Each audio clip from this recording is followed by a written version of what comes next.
Good afternoon, and welcome to the Columbus Metropolitan Club. Welcome, everyone, on this beautiful day. I'm Stephen White, Chief Strategy Officer at COSI, the Center of Science and Industry, and a proud member of CMC's Board of Trustees. Today's live stream is presented by the Emergency Response Fund of the Columbus Foundation in partnership with the Columbus Dispatch. Let's thank all of those supporting today's forum.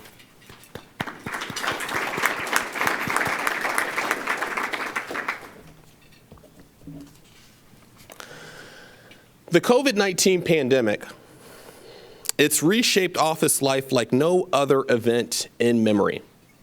While workers in many professions remain tied to place-based work, millions of office workers have been set free by technology to work anywhere in the world. But has team cohesion and morale suffered as a result? Should the pandemic's changes be the new normal for office workers, or will hybrid work environment be the ideal future that delivers teamwork and flexibility? Today, we'll explore the future of the office and the future of work in Columbus with a panel of leading experts. Let's please welcome today's speaker, Diane Flinders, Vice President of Sales for King Business Interiors, Ira Sharfin, with CEO of Continental Office, and David White, Director of Workforce and Talent Solutions for One Columbus, and our host, Bonnie Meibers, reporter for Columbus Business First. Let's give them a round of applause.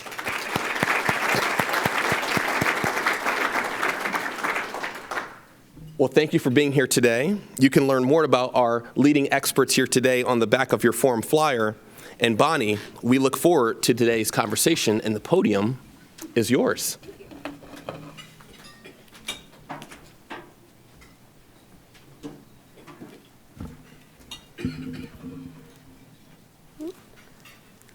Thanks, Stephen, and thank you to CMC for having all four of us up here today. Like Stephen said, my name's Bonnie Meibers. I'm a reporter for Columbus Business First, and I cover commercial real estate. And a lot of my coverage since I got here in June has been about the office. I've been talking with all kinds of folks about what they're seeing in the office market today and what we're likely to see in the office market as we exit the pandemic. And in March of 2020, when I was sent home for a couple of weeks, like I'm sure a lot of you here today were, I definitely did not think 2 years from now we'd be having this conversation, but we are, and this conversation is really important.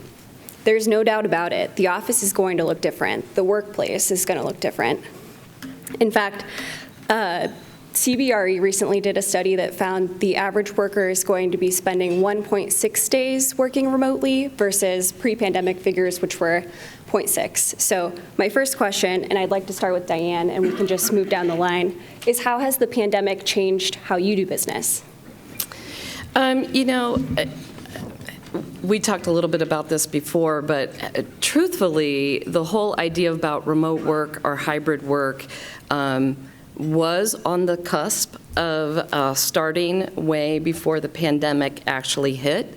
And the pandemic seemed to be the catalyst that really drove us to trusting that the remote worker could be productive from that remote location, and that the business unit itself could still be productive even though that worker was remote. So all of the questions that we had in our mind, the pandemic actually answered for us and gave us that ability to say, remote work should not be the fear factor. So for our business, though, I think we are still challenged with allowing employees to have choice. Because even though you went home to work, were you still a high-performing employee as as well as you were in the office. There are a lot of features inside of an office space that actually help you do your job better. So right now, for those of us that are in the business of creating space that performs in tandem with the high-performance employee, we are looking at that power of choice. Like, how can we give you the setting of whether you're collaborating or you're doing focus work?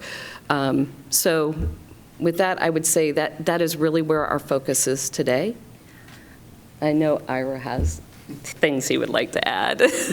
No, I mean, similar to, what Diane said, no one asked for the pandemic, right? And, all of our associates were sent home. We're coming up on 2 years, and, for the most part, work from home has worked, but there wasn't really an alternative. And if you think about how it would have been if it was 5-6 years earlier without Zoom and Teams, it would have been a train wreck. And so technology enabled us to stay connected, and the fact that the whole world was going through this, we made it work. But there's fatigue setting in as well. There's a lot of mental health challenges, and we thought that a lot of it would be maybe the older workers, and all the studies would show, and we've read those, that it's really more of the younger workers that have suffered, because many don't have homes and yards and kids to chase around and yell at, and they might be living alone, and they might be in a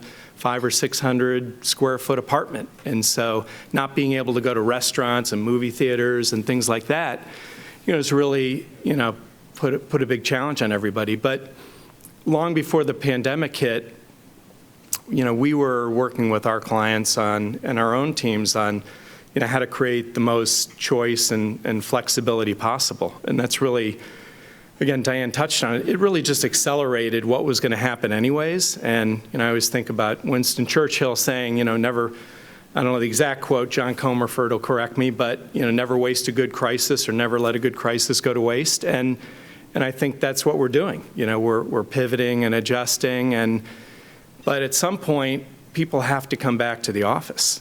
It might look differently. It's not about the furniture. We both sell great furniture. Others here do as well. But it's really about what you do with space and how you create the great experience for your associates. And I personally don't subscribe to the great resignation. I think people will leave if they don't have a great experience, and if executives don't listen to what their people are telling them. But we do need to come back, and the office has never been more important, because people will be there less. And if you're there less, it's got to be that much better. And if people come back to how it was 2 years ago, I think there's going to be a big letdown. And I think those are the people whose resumes are going to hit the street, and all of us in the room are going to be interviewing them and probably hiring them, I hope. And so, it's changing. A lot of companies still aren't back, but we're busy. We're helping people think through how they bring people back, and it's going to be a wild ride, but it's got to be, tailored to each company and what their associates are looking for. It can't be, back in the day where it's more of one size fits all. And so, personally, I'm excited, and I think, as Bonnie, we were talking earlier, anybody who says they have it figured out is either, some type of mystic, where they can see into the future, or, maybe they know something we all don't know. But we'll figure it out, as we do everything else. But it's going to be a wild ride, and things are definitely going to change. Diane, you mentioned one thing in the beginning of what you were saying, that there was really that sentiment that was already there from employees wanting more flexibility. And I think companies are really slow to change. I think everybody knows that. There's no doubt about that. Even startups that claim to be nimble are still averse to change to some degree. And the pandemic really accelerated that. And now that employees have a taste of it, it's really hard to go back. Like Diane and Ira were saying, that the hybrid is here. I don't think anybody doubts that it's, for the majority of employees, they will not be full-time in the office. For office workers, obviously we're talking about just that contingent, but that's the crowd that they got the taste of it, they want to see it. And I think what a lot of companies have to figure out is if they went into the pandemic immediately and were expecting that work style from the office to translate over to home, that's not going to work. And I think that's where you're seeing a lot of those employees that are really unhappy because they don't have the support systems they may have had in the office. Like Diane was saying, there's so many things that happen in the office that you can't recreate at home without intention. And the companies have to be really, really intentional about that. So that's a lot of the work that we're talking to companies about is how do we make those changes? Who are the consulting firms out there that have best practices? But I think a lot of companies are still learning. They're going to know more, hopefully this year, as more and more employees start going back to the office in a hybrid setting to get more data and also understand what do employees want. Like Ira was saying, you have to listen to employees and understand what works for your organization, your culture, and really how you be the most productive in whatever setting that looks like. Can I just add one more Yeah, comment? of course. So I just finished the book Out of Office, and I would challenge everybody to read the book because it really is a perspective on what does that hybrid work model look like. But the piece that I did find the most interesting out of the book is, and this is what we are speaking to, the office actually equalizes your ability to do work. Because if you are a young mom and your children are home, or you are, someone that doesn't have an office that, you can designate that space to yourself to do focus work, you do have other challenges that the actual office space provides you to give you that equalized playing field with regards to your coworkers. And I do find that to be, again, I think for those of us that are older workers, we have a network and we have like a rhythm to how we work. But for the younger employee, I think that having that level set playing field is a major draw to bring employees back to work. So kind of touching on something all three of you touched on, can you talk about how the workplace might serve a different function when we all get back to the office? I do, again, I think, it can't go without saying that we both have clients that employees have gone home, and the large majority of what they will do is from a home base or from that home setting. But the office will be a home base. It will be your cultural hub. It will be where you instill values of why you work for the company that you work for. And it will be the space that you do knowledge share. I mean, we all know this. Project teams are teams for a reason. Ira has taught me a lot about teams in footballs. But teams are built for a reason. No one, if Darla was here, she would say, no single mind is as smart as many minds. So that natural need to be together. So what we really need to, and again, there's so many people that are solving this puzzle, but the technology piece of being able to have, it's seamless. I mean, that whole idea of asynchronous work and it to be seamless is really, it's fascinating, and it will be what our teams are challenged to present, so that when you come into the space, it will be seamless. And whether your coworker is on a robot or whether your coworker is sitting right beside you, it will become just a natural part of life. It's the way I see the future, but we're future-minded. We're all pontificating on the future. To build on what Diane said, it's really hard to maintain a culture without an office. And the challenges that a lot of companies are having today is, they've hired and they're trying to onboard and train people during a pandemic. And although, again, you can do certain things through Zoom. It's not the same as being in front of people and being around a table. And, we're trying to do that as safe as possible, and no one thought the pandemic would still be going on. And so, we're adapting, but you need that office to come together. It doesn't have to be every day of the week. The office used to be a place where your desktop computer was and your files and, all your stuff. And, our stuff now can be in a purse, it can be in a backpack, it can be in a briefcase. And so we've become more mobile. There's experts on both ends of the spectrum. My prior career before I bought Continental, I was a consulting partner and traveled globally quite a bit. And I worked out of my home. I worked out of a hotel. I was rarely in the office. But the nature of that work was complete mobility and on-site at a client. Most companies don't operate that way. And so, yes, you can have distributed teams across the country. We were talking about that earlier. And certainly, what David gets involved in, but you need that home base. It's like, when you were a kid playing tag, there's always home base. You're safe when you touch the refrigerator or whatever it is. And it's kind of how we live in our homes too, right? 75-80% of the time we're in that kitchen family room combo, and yet we spend all our money on bedroom furniture and bathroom fixtures and things, and we're never, we're rarely there. But we need that hub.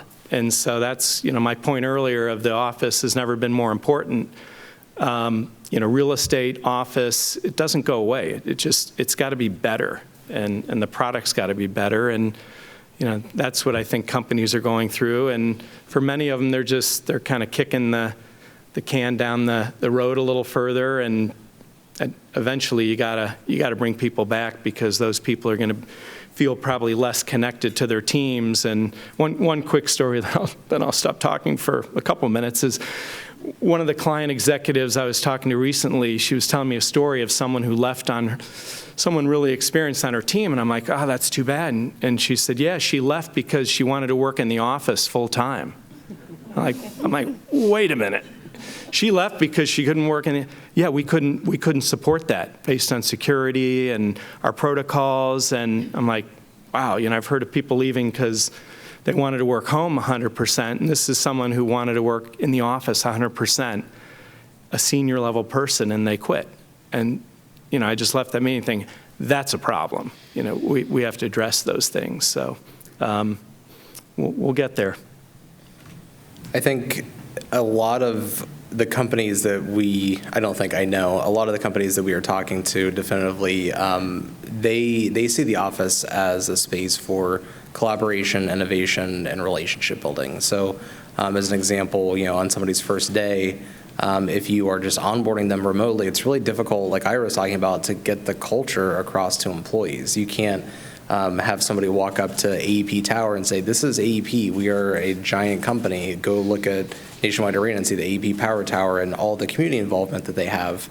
That's something that companies want to have a physical presence for, so you can bring them in, showcase this is how we work, build those relationships with other departments potentially, and also have a space for sparking ideas, innovation. I think that's one of the things that when you read a lot of articles, a lot of management really is concerned about the just hallway run-ins, the water cooler talk, and in reality that can be recreated online and in hybrid models, but it is a lot easier in person. And so I think the companies we're talking to, they are in a lot of senses going to be having people come in. I realize this is probably just mansplaining something that everybody already knows, but that model of coming in a few days a week is really that best practice where you have maybe a smaller footprint from an office space perspective, but it is a lot more innovative space. And that's what Ira and Diane work on every day, is creating those spark spaces, not actual spark space downtown, but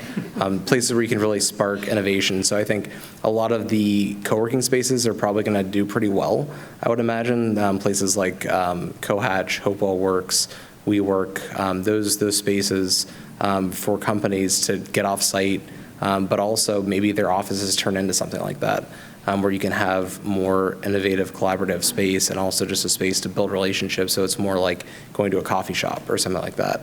And from a recruiting perspective, like Ira was saying, that home base is really important. So a lot of the strategies we're seeing work really well for companies is kind of a hub and spoke model where they might have their HQ in Columbus, but instead of just recruiting in Columbus and making people relocate here, they're saying, hey, we can hire people in Cleveland and Dayton and Cincinnati and Akron, even in Indianapolis, and maybe 1 or 2 days a week they drive to the office, have that FaceTime, that collaboration, but it really opens up the talent pool for them to bring people in where they're working for a company here, but maybe they live somewhere else. But they still have that home base where they can kind of build the culture and build the relationships out. So David, can you talk about how you think Columbus might benefit on the whole from more remote work? That's a really tough question because I think there's a lot of benefits, but I think we have to do it right, and companies have to do it right. I think the flexibility piece for employees is so important, and that's what employees want, because I think, and Diane, I read the same book, and so some of my thoughts might come from that book, but it really does spark some really interesting ideas where the more flexibility employees have to do things outside of work where you're not just tied to your computer for 8 to 10 hours a day, it really breeds more community involvement for a lot of people because they can get out and they don't feel like I always have to be here. Maybe I can go to the CMC luncheon and have the flexibility to do something like that, or go to other events or volunteer more. And it really opens up time where maybe I do take 2 hours out of the day, but then I can make up that time at night if my work doesn't have to be done during a normal 9 to 5. And so I think there's a lot of potential benefits, but that's really up to employers, like I mentioned earlier, thinking through those strategies, being intentional with policies on how they're going to let employees have that flexibility. And I think when we talk about flexibility, it is not just that can I work from home, but it's also flexibility in my schedule. Where are these meetings actually required? Do they have to happen right now? Could we do other things than just have meetings all the time where you have to be on a computer, have to be on camera, or on the phone, or could it just be an announcement or an email or something like that? Do you guys have anything to add? Yeah, I would say that I think the benefit of maybe remote work, to your point, it does offer you, it's so funny. It only takes me like 15 minutes to get to the office, but I did notice when I didn't have to think about, I have to jump in the car to get to that meeting, I had an extra 15 minutes. And I can only imagine if somebody has like an hour commute or a half-hour commute, what does that extra time in your day look like? So the benefit is obviously you can, some people work out, some people read books, but there are things that you could do to better yourself, right? To be a more generative person in the community. But I do think what has to happen is, just the community itself then, we have a responsibility to make sure that there are things in the community, whether it's the Scioto Mile or the different things that you can go out and stretch your mind if you are remote work. Because when you are at work, we intentionally make it so that you are moving throughout the day and that you are having a separation of work-life balance. Like you come to work, you leave, you have transitions, you have trigger points. When you are remote, the onus now is on you. So you have to think to yourself, what does the structure of my day look like? So, it's what our communities, we talked a little bit about what the communities look like, where you live and what that neighborhood looks like and what it offers. Those are probably going to be some of the other benefits we see as communities develop around different ideas of remote work. Yeah, just to add, I think Columbus does have a big advantage when it comes to remote work. And, David certainly knows this more than probably most or all of us, but for those of us that grew up here, I grew up in Columbus, or if you've been here a long time, Columbus has changed a lot. And I lived in Chicago for 16 years, and, Chicago, New York, San Francisco, they're still great cities. They're going to be great cities, but Columbus, maybe it hasn't, gotten to the same level, but has become a much more vibrant, cooler city. And, the housing choices, whether you own or rent, the arts, the sports, education, it's all better. And so I think, in some cases, Columbus is, more on par with cities that were maybe viewed as better than us in the past, like an Austin or a Nashville and places like that. And, it's certainly why, David and all, the great work that, One Columbus is doing, you're able to attract companies here. And it benefits all of us, right? It's new neighbors. It's companies for us to all work with, for, people that are building infrastructure and residential units. So if you're going to be remote, why wouldn't you live in Columbus? I mean, you have all those advantages, and you can get anywhere, in an hour or two. So I think it's, a lot of upside. Bonnie, can I add one more thing? Yeah, of course. So I apologize, as an introvert, and I actually think through things, I come up with better responses.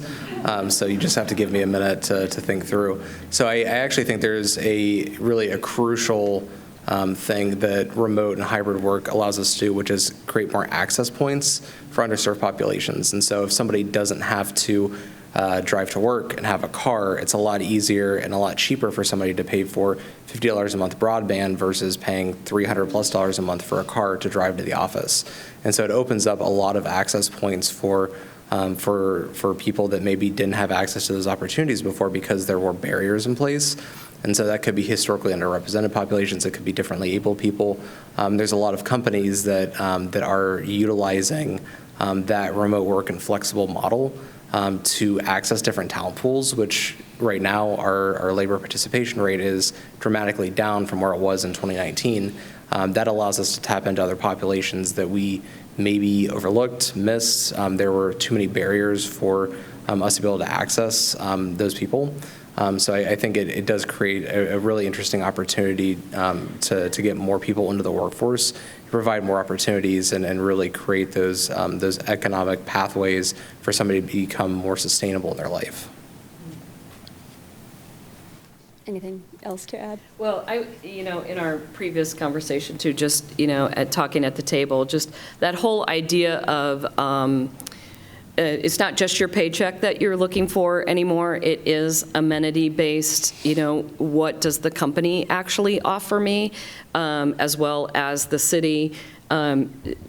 David really did open my eyes. I think just that whole idea of just generational thinking, what are the things that we were used to having, growing up, getting the car, driving to work, all of that, versus being more of, I want to do things, I want to pack a lot into my day. I want to have more amenities in my life. I want to, look for those type of things. And again, those are what the city brings us as well as what the business. So the city and business partnership are just huge. And we are very grateful for, One Columbus and the work that they do to help us as well. Well, could you talk about some of those amenities that office workers might be looking for in their workplace? Well, most people immediately think of Google. And, that process, I don't know, when they started that with regards to work was everything. It provided you, a place to have fun as well as work with your teammates, and you were on a campus. It really wasn't that far off from your campus life, from your college life. I mean, they really did just embed that whole college experience into the work life, a natural transition. So some of those amenities, though, today, broadband access, being able to meet with a lot of your other coworkers in more of a relaxed setting, or just to have a stand-up and you're all around a table and you have a quick meeting. Those are things that when we provide space, we look at what is the work that is being performed. Is it something that is, you are collaborating with a team, you are just doing a check-in. There is, we both have different ways to assess and work with companies. What is your business fingerprint? What does your DNA look like? What are you trying to achieve with the space, your real estate. So we look at human performance, operational performance, and the real estate itself. How does it support the work that you are trying to get done? And there are just so many different assessment tools that we use so that we can tweak and refine, because with each iteration of work, you are looking for something, different in how you work. I'll let you. Yeah, I think, years ago with a lot of the startups and, again, probably started more on the West Coast, people thought about amenities as, pool tables and ping pong tables and all the tchotchke things, which are kind of fun, but you can do those at home or at a bar. It's really not necessary in the workplace. And so, I tend to think of amenities in three buckets. There's stuff. There's, providing, snacks and healthy food and things like that. Health and wellness is a big amenity that a lot of companies are getting on board with. And so I think that's certainly important because people work hard and you should provide, good coffee and healthy snacks. Then there's the space itself, and the one that really comes to mind is outdoor space. That's one of the best amenities you could provide, and a lot of the new buildings, even if they're high-rise buildings, have outdoor access, and that's something that if you don't have it, you really notice it. And I lived in an apartment in Chicago with no very, very few windows, and I was wondering why I was kind of cranky and grumpy, and it's because I like being outside. So for the year I just didn't spend much time inside, but outdoor access is really important, just looking at the view here, from the boathouse. And then the third, which, I kind of viewed an amenity, maybe most wouldn't, is just access, for development, especially if you're, a young associate at a company, the access to leaders and executives in the company. And that really is an amenity because it's so easy to do. It's free. And instead of having executives sit in their office and go to meetings and, sit on panels and so forth, it's, if you spend, companies that have their executives, and there's some companies that are really good about that in town, and we probably know who those are, they get out. They spend time with new associates. They welcome them. They write notes. They have lunches and coffees with them. That's huge. That gets people sticky and probably lowers the turnover rate at those companies. So that's at least the three buckets that I tend to think of. Do you have anything to add? I come with data, and so not that anecdotally those aren't important, because I agree with everything you both just said, but actually LinkedIn just released their 2022 Global Talent Trends. I thought this was really interesting, and it really alludes to a lot of the stuff that you were talking about. 63% of employees prioritize work-life balance. Employees prioritize work-life balance 63% over benefits and pay at 60%, and culture and colleagues at 40%, which I think is pretty fascinating to look at, that it's more important to have work-life balance and that flexibility that we've been talking about over pay and benefits. And I think a lot of the surveys outside of just the LinkedIn data allude to employees wanting that, and they really prioritize that because that allows them to have a better life. Even though more pay might mean a better life, I think the pay doesn't necessarily always equate to that. But some other really interesting stats, so when employees are satisfied with their company's time and location flexibility policy, they're 2.1 times more likely to recommend working for that company. And if employees feel cared about at work, a lot of the stuff that Ira was just talking about, management getting involved, mentoring, actually having pathways to develop, they're 3.7 more times likely to recommend working there.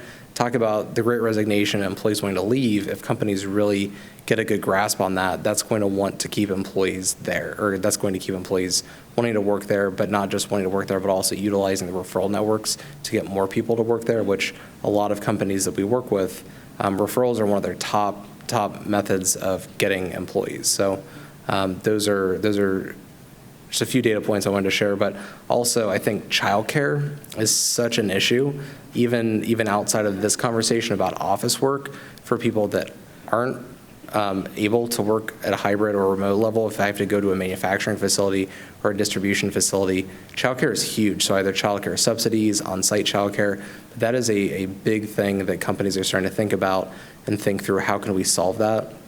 It's a bigger issue than just one company. So we've seen some companies pulling together, working together, holding hands, locking arms, and thinking through if we have maybe five manufacturers over here, can we work to get a child care center here? And there's some things being done in the city that are looking promising, but more companies really need to lock arms and do something about that.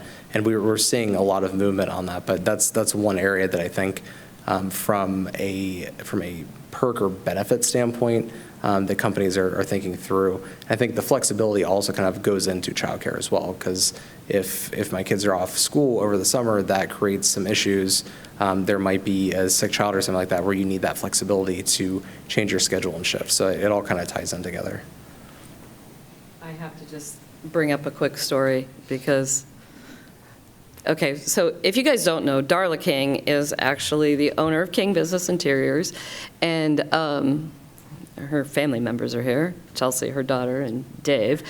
But I've known Darla for 30 years, and she has always been a proponent anytime anybody is having a baby. She's like, yes, it's finally time that we're going to get the child care in the office, because she does believe, we both grew up juggling as working moms what to do with childcare. And when she started the business, she said the one thing that we are going to always be flexible about is that ability to balance, childcare issues with work, because that is the number one pressure, just as a female representative, that's on all of us. So I would say I do think childcare is critically important, and I'm glad you brought it up, David.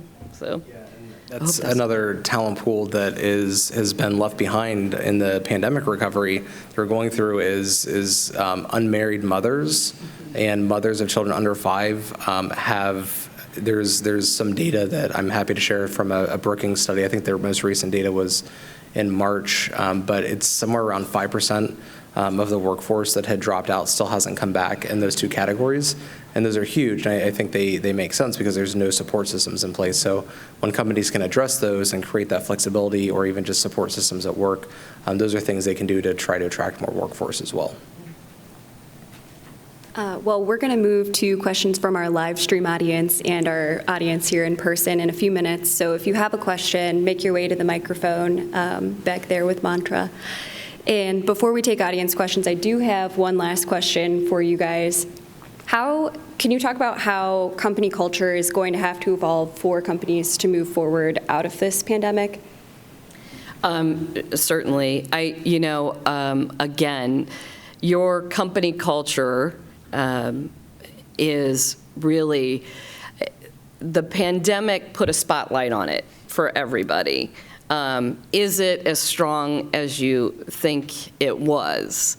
And I think that is part of the situation that we're in. Business leaders are looking at what that company culture looks like. But if it is based on trust, if it is based on information sharing and allowing your employees to have a sense of choice, we know that those 3 factors are what keep employees engaged, satisfied, and will continue on to do their best work. So culture itself, we bring it together in the places we provide, but it really is based on, us as leaders, how we trust, our employees, and how we share information, and how we are advocates for choice. Because I do feel that, that's really where your culture thrives. Yeah, I'm glad Diane mentioned trust. I think trust is probably one of the biggest eye-opening concepts that companies and leaders need to get their head around, and not just lip service, because if you trust your people, and if you shift from productivity, which was the old measure of butts and seats, is is Susie here? It's 8:30, why isn't she at her cubicle? To one of outcomes, set clear expectations, have a lot of communication, trust your team, and then measure based on outcomes. We can manage all of this. And I think the other one is a culture of not creating adversarial situations that don't have to be created. Companies that say we expect everybody to be here 75% of the time. To me, you're saying, please get your resume ready. Why do you have to say that? You could say, we want people to come to the office to help build our culture and onboard and train and share experiences. You can probably get to the same step. But my oldest daughter interviewed for a job recently. One she was offered and didn't accept, and they said, we expect everybody to be in the office 4 days a week. She said, well, how do they know how I work? They don't even know me. And so she went with one that had greater flexibility, and she'll probably be in the office 4 days a week.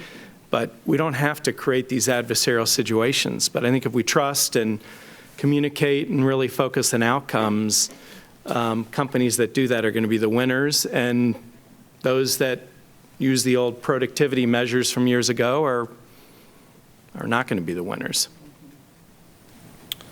I would say being intentional and listening to employees. I think I already said that, but it's something that's really important for businesses to show that they're valuing employee sentiment and want to create that environment for them, but also being open to change and adapt quickly. Whereas I think so many companies are risk averse. I know I said that again earlier, but being open, having an open mind, and really having that willingness to do things that maybe you've never done before that you think sound scary from a management standpoint. But like both of you said, trust is so key, and showcasing that trust to employees goes so far from a retention standpoint, and also just building up that culture in a positive way. Thanks, guys. It's CMC's longstanding tradition to take audience questions. Mantra Moody of CMC is curating our live stream questions, and then if you're here in-house, make your way over there if you have a question. Please keep your questions brief and to the point. Mantra, what's our first question? All right, so we have a lot of questions online, and as you can see, there are people behind me, so we want to get these answered as quickly as possible. So the first question is from Leah Dooley from Nationwide Children's Hospital, and you touched a little bit on this, but she asked, how can we best support remote onboarding and support through skilled management? What skills do managers need to learn now in order to support teams, and how does generation factor into the remote workforce? Okay, I'm just going to toss out there, I don't know, but because I'm not a human resource person. However, I would say there is a gentleman from GitLab. I wish I had my notes. He actually has a ton of work based on remote work and how best to train teams. And GitLab publishes everything. They are all about openly sharing anytime they have any type of work. So I would direct the person in that direction. GitLab is fabulous. So, I use the resource as well, and I, communicate as much as you can, and, seek out more experts in terms of, remote onboarding. But, a lot of it's communication and making sure people have mentors and get up to speed quickly. Don't leave them out there hanging. Yeah, and with the new generation, one thing to think through is that generation, Gen Z, I believe I saw a stat that said that is the latest generation to enter the workforce as far as their first job. And for a lot of them, they're thrown into this virtual world and don't have the opportunities for mentorship, like I was saying, or opportunities for learning just soft skills or just basics about how to conduct yourself in a meeting, how to write an email, how to respond thoughtfully to things. And so that's one area that I think as companies are figuring out what does our permanent hybrid policy look like, we have to make sure that we have those strategies in place, and also those support systems to really recreate, whereas somebody might just be joining in-person meetings. What does that look like now? Is it just joining virtual meetings? Do they have mentors in place that maybe aren't mentors that are in charge of firing them or their performance review, but somebody that's external, not external from the firm, but on maybe a different team that can give them advice that they can go to for questions? And then for managers, I truly believe that managers are so critical in that virtual world of just making sure that expectations are set and seeking mentors. If your organization doesn't have anything in place, which I would imagine they probably do, but for managers, seeking mentors and kind of being able to say, I don't know what to do, and go seek help would be something, and I'm sure there's somebody that's willing to invest in that person if there aren't those things in place. Maybe it's a smaller company that doesn't have the strategy or the policies or procedures in place. What's your question? Good afternoon. I'm Bill Wayhoff with Steptoe and Johnson PLC. Thanks for sharing all your wisdom. I have kind of a blocking and tackling type of question, which is, what innovations have occurred that are readily available in office furnishings that make it more pleasant or more productive or more healthy to be in the office? Thanks. Well, we are excited about a new product that is coming to market that is going to give more user flexibility as far as being able to team, being able to have height adjustability. We talked a little bit about well-being. So there are manufacturers that we represent have huge research teams that have done a lot of studies with regards to the materials that they use, the way that things are shaped. Things are softening up, everything is coming down. We do have greater transparency, and we are definitely spending a lot of time thinking about what to do with the floor plate and what should, how much space should be devoted to different types of work. So it's a little bit of everything. It's a little bit about how the product is made, what the product is made with, how technology interfaces with it. But there is a huge amount of research that goes into designing office products, if you can imagine.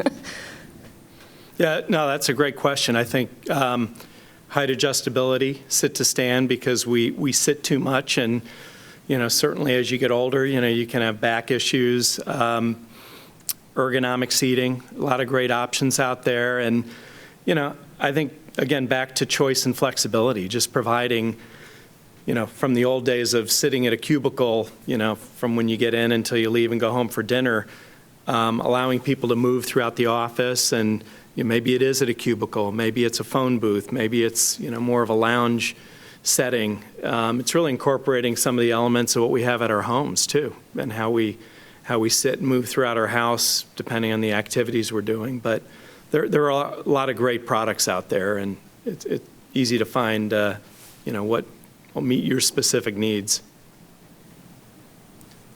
Not being the office furniture expert, I'm just going to add something from my own personal experience that I love. The phone booths, I've had them at my current organization and the last company I work for, and it's a godsend. They're completely noise-proof. They have air conditioning or ventilation in them. You can have a call, and it's a great flexible space, so you can have a little bit of privacy for a quick call or something like that, non-bookable. And then also white noise machines are also a godsend. I can't tell you how many times I would walk into the office before they turn on at 8 o'clock in the morning and be like, what is happening in here? I can hear a pin drop. But then as soon as they go on, you don't even realize it that they're on. Those are two things that if you don't have those, check them out. I highly recommend them.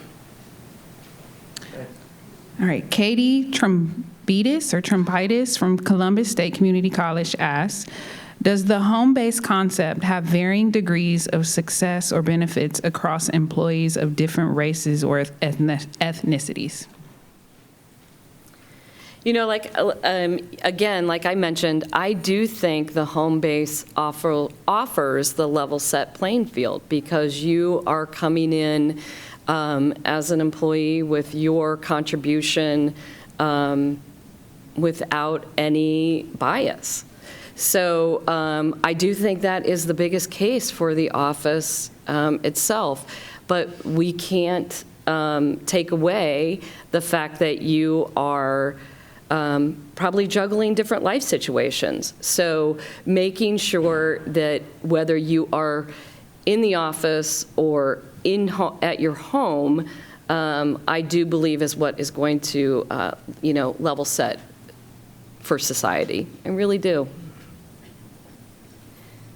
Yeah, not much to add. I like the idea of level setting. There's some great products, and we talk to our clients. If you're going to have associates going forward that are going to work 50% or more from the home, you should think about providing them with home office solutions. And I guess I'm kind of making a pitch, for both of us to sell stuff, but it's not that expensive to provide an ergonomic chair, height adjustable table, and a monitor arm. And, if we're really going to invest in people going forward and level set and not have any biases, that's, to me, price of admission. One area that I think employers could get into, I don't want to say some trouble, but I think is something to really think through strategically, is if you offer hybrid and then you have a certain contingent of people that are coming into the office, and those are the only people getting promoted, that can be a really big issue, and it kind of showcases a lot of things. But like I mentioned earlier, thinking through strategies and procedures for eliminating the in-person bias that you might have for somebody that's sitting in front of you versus somebody at home, making sure that people on the phone or on a call, if half your team's in person, half the team's on the call, making sure maybe you have a moderator that is making sure that everybody's included on the call, that you're getting that value, but also that the managers are trained to make sure that they're giving equal treatment to people that are working from home versus in person, regardless of what that situation is. So some things that I know a lot of companies are already thinking through, making sure that they have that in place, but something to definitely think through. And David, I would add, if you are a manager or, a business owner, one of the things that we learned long ago, if you want your culture to shift, you better demonstrate the direction you want them to shift. So if you do have remote work, you too should remote work. It should not be you are only taking care of those that you see. You should also, as a manager, recognize the challenges that all employees have. So, that is a critical piece as a manager to take note of. Good afternoon. My name is Opal Brandt. I'm with the Workforce Development Board of Central Ohio, and this is a great segue to my question. I'm interested in knowing what your take on is of businesses' readiness to make some of these changes, reimagining their office for childcare, reimagining their strategy for home office. Are they coming to you for those opportunities, and are they coming to you to help their employees reimagine their own workspace for those who cannot come into the office? Thank you. It is, again, there are huge teams. There are architectural teams, design teams, ourselves with regards to the products that we provide. There's the civic teams, the Columbus, One teams that really are looking at what does a business need in order to be ready to pivot and make these changes. I mean, we get back to where we started. The pandemic pushed us, and now we have to think through those next steps. So I think, HR teams, sales teams, there are a lot of teams that are really putting a lot of thought and effort as to, what does it take to become workforce ready. And personally, I think one thing that we can learn is best practice is to share. Like, one of the things that we did is we brought, different client segments together just to share during that time of silence. I'm sure we all did it, not to pitch or sell anything, but to allow people the forum to say we're all struggling with this issue, so how can we collectively solve together? So, and share best practices. So I think as business leaders, that needs to happen. We've got time for one more question, so we're going to take one more audience question. Hi, my name is Nidhi Satyani, and my question is for all three of you, but mostly for Ira and Diane. You mentioned that as we move to the hybrid workspace, that the onus for creating spaces that really maximize human performance is going to shift to the individuals and to the communities, or at least part of that onus. What does that look like? What are the things that we can do in our home to increase human performance?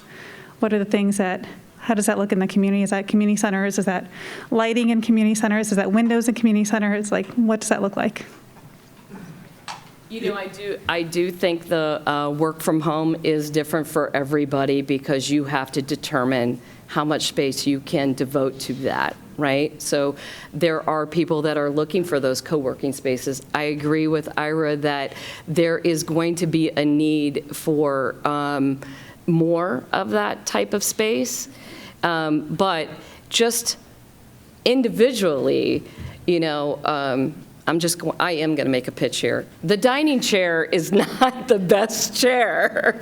And there are solutions out there that are affordable. And I would encourage teams to push their employers for better ergonomics if you are, to your point, 50% or more at home. Because those were issues that we tackle on a daily basis anyways, because your work performance shouldn't have a physical strain on you as well. I'm sure you have. Yeah, just one last comment. I mean, as there's a lot of talk about human performance, and if you don't really use data analytics and gather and find out what's important to your folks and what disruptions they have, how they're in the flow, in the zone, you're really guessing. And, I call those the million-dollar mistakes that companies are going to make. And so if you really dig in and use, workplace assessments, David mentioned HopoWorks, that they've really, have a software, a tool that can do that. It's pretty powerful. So focus on data. I wish we had more time to hear from you guys, but unfortunately, or not unfortunately, we're excited to have Stephen back on stage. But we're going to turn it back over to Stephen. Thank you, guys. Thanks, Bonnie.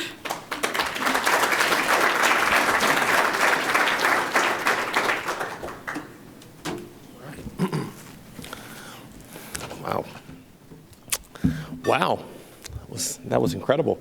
Well, I hope you found today's forum insightful. I know I did.